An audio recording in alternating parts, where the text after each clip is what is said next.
வணக்கம், எல்லாரும் எப்படி இருக்கிறீங்க? இன்றைக்கு நான் ஸ்ரீலங்கன் ஸ்டைலில் பேரிச்சம்பழ கேக் தான் செய்ய போகிறேன்.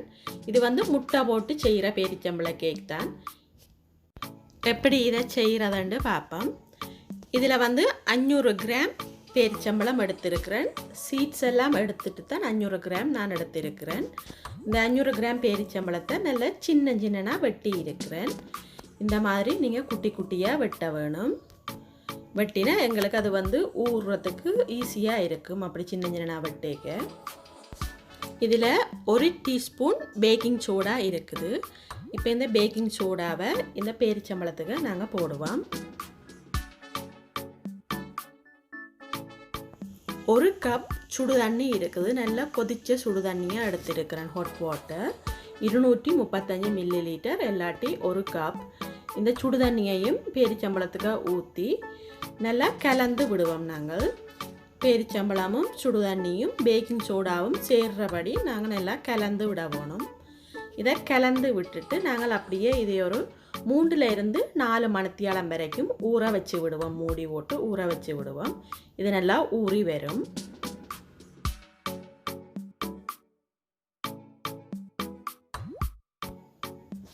இதில் 250 கிராம் மார்கரின் எடுத்திருக்கிறேன்.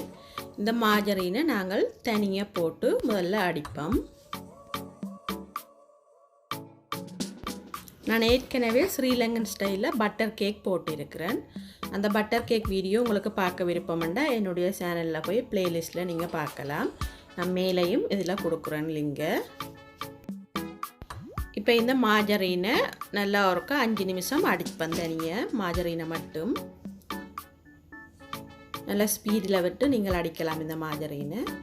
இப்போ 5 நிமிஷம் ஆயிட்டுது. இந்த மார்கரின் கொஞ்சம் அடிபட்டுது. நல்லா கரைஞ்ச மாதிரி வந்திருக்கு. இதில் வந்து 200 கிராம் சீனி எடுத்திருக்கிறேன். 500 கிராம் பேரிச்சம்பழத்துக்கு 200 கிராம் சீனி எடுத்திருக்கிறேன் நான். இந்த சீனியையும் நாங்கள் மார்கரினோட சேர்த்து ஒரு 15 நிமிஷம் நல்ல ஸ்பீடில் விட்டு அடிச்செடுக்க வேணும். சீனி வந்து மார்கரினோட சேர்ந்து கரைஞ்சி வர வேணும். அந்த அளவுக்கு நாங்கள் அடிச்செடுக்க வேணும். இதை இப்போ 15 நிமிஷம் நல்லா ஸ்பீடில் விட்டு அடிச்செடுப்போம்.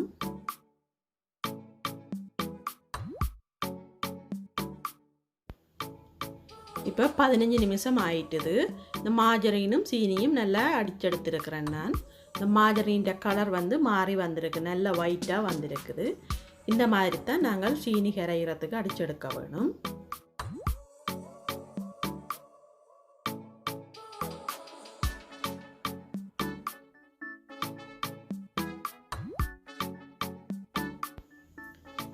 இதில் நான் 4 முட்டை எடுத்திருக்கிறேன்.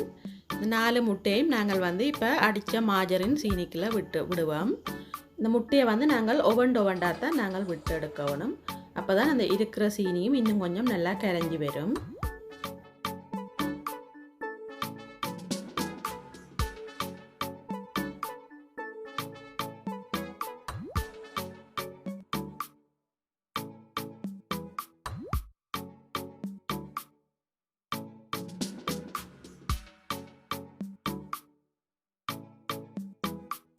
இதில் 250 கிராம் மாவு இருக்குது. இந்த மாவை வந்து 3 தடவை நான் அரிச்சு எடுத்திருக்கிறேன். இதில் 2 டீஸ்பூன் அளவுக்கு பேக்கிங் பவுடர், இது வந்து 1/2 டீஸ்பூன் அளவுக்கு நட்மெக் பவுடர், ஜாதிக்காய் பவுடர்ன்னு சொல்லுவோம். அந்த நட்மெக் பவுடர் இது வந்து வாசத்துக்கு, ஏலக்காய் பவுடர் மாதிரி இதுவும் வாசத்துக்கு தான் நாங்கள் போடுறது. இப்போ இது எல்லாத்தையும் சேர்த்து நல்லா மாவோட கலந்து விடுவோம்.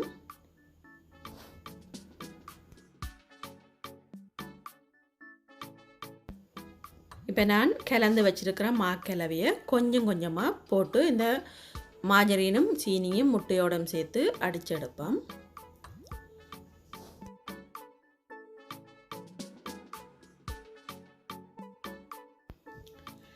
இதில் 2 டீஸ்பூன் அளவுக்கு வெனிலா இருக்குது.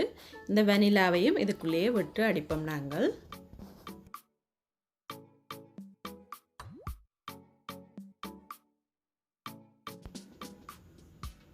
இப்போ எங்களோட கேக் பட்டர் வந்து ரெடி ஆயிட்டுது. இது இனி நாங்கள் நிப்பாட்ட வேண்டியது தான்.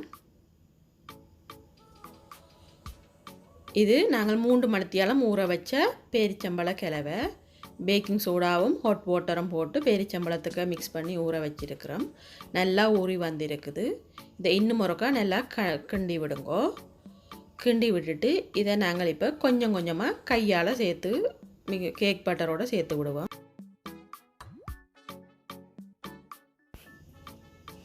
இப்போ நாங்கள் ஊறின பேரிச்சம்பழத்தை வந்து இந்த கேக் பட்டருக்கு போட்டு நல்லா கலந்து விடுவோம். கொஞ்சம் கொஞ்சமாக போட்டு நல்லா கலந்து விட வேணும். அப்போ தான் எங்களுக்கு பேரிச்சம்பழம் வந்து நல்லா சேர்ந்து வரும். இந்த பேரிச்சம்பழ கேக் வந்து நல்லா சாஃப்டாயும் இருக்கும், நல்லா டேஸ்டாயும் இருக்கும். இதில் வந்து நான் 11 இன்ச் கேக் ரே எடுத்திருக்கிறேன். இதுக்கு கீழே வந்து மார்கரின் பூசி இருக்கிறேன்.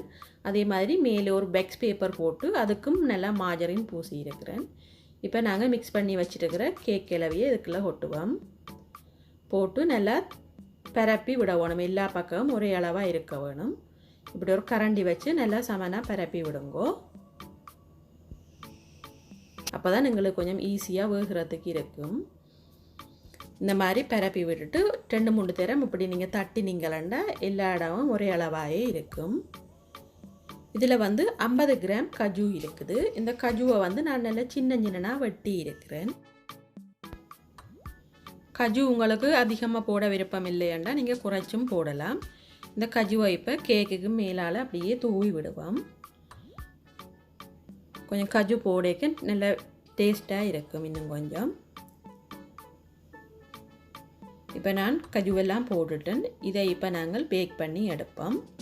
நான் ஏற்கனவே இந்த அவனை வந்து 350 பாகையில் ஃப்ரீ ஹீட் பண்ணி வச்சுருக்கிறேன். இப்போ இதை வந்து நாங்கள் 45லேருந்து 50 நிமிஷம் பேக் பண்ணி எடுப்போம்.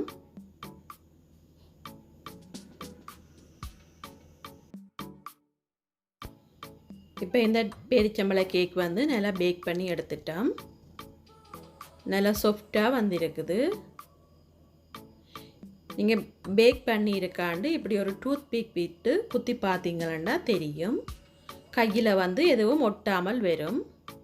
இந்த மாதிரி நீங்கள் குத்தி பார்க்கும்போது எதுவும் ஒட்டாமல் வரும். அப்போ இது வந்து நல்லா பேக் பண்ணி வந்துட்டு இதை வந்து நாங்கள் சூட்டோடு வெட்டக்கூடாது. 1 ஹவர் நாங்கள் அப்படியே கூல் பண்ண வைப்போம் இந்த கேக்கை. இப்போ 1 ஹவர் ஆயிட்டுது. இப்போ இந்த கேக்கை நாம் வெட்டி பார்ப்போம் எப்படி வந்திருக்கண்டு.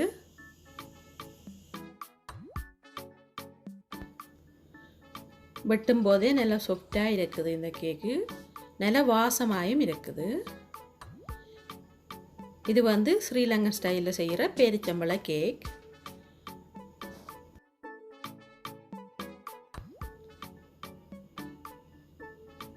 இப்போ நான் இதை உங்களுக்கு உள்ளுக்கு எப்படி இருக்குன்னு காட்டுறேன். நீங்கள் அப்படி அமர்த்தி பார்த்தீங்கன்னா நல்லா சாஃப்டாக வந்திருக்குது. இந்த மாதிரி தான் பேரிச்சம்பழ கேக் வந்து வர வேணும். உள்ளுக்கு பாருங்க எப்படி இருக்குன்னு நல்லா பேரிச்சம்பழமே இருக்கிறதும் தெரியல. அப்படி நல்லா சாஃப்டாக வந்திருக்குது. நீங்களும் இந்த பேரிச்சம்பழ கேக்கை வந்து உங்களோட வீட்டில் செய்து பாருங்கோ. செய்து பார்த்துட்டு எப்படி இருக்குன்னு எனக்கு கமெண்ட்ஸ் போடுங்க. என்னுடைய வீடியோ வந்து பிடிச்சிருந்தால் லைக் பண்ணுங்க, ஷேர் பண்ணுங்க, கமெண்ட்ஸ் பண்ணுங்க. புதுசாக பார்க்குற நீங்களாக இருந்தால் மறக்காமல் என்னுடைய சேனலை சப்ஸ்கிரைப் பண்ணிடுங்க. என்னுடைய வீடியோவை பார்த்த அனைத்து உள்ளங்களுக்கும் மிகவும் நன்றி.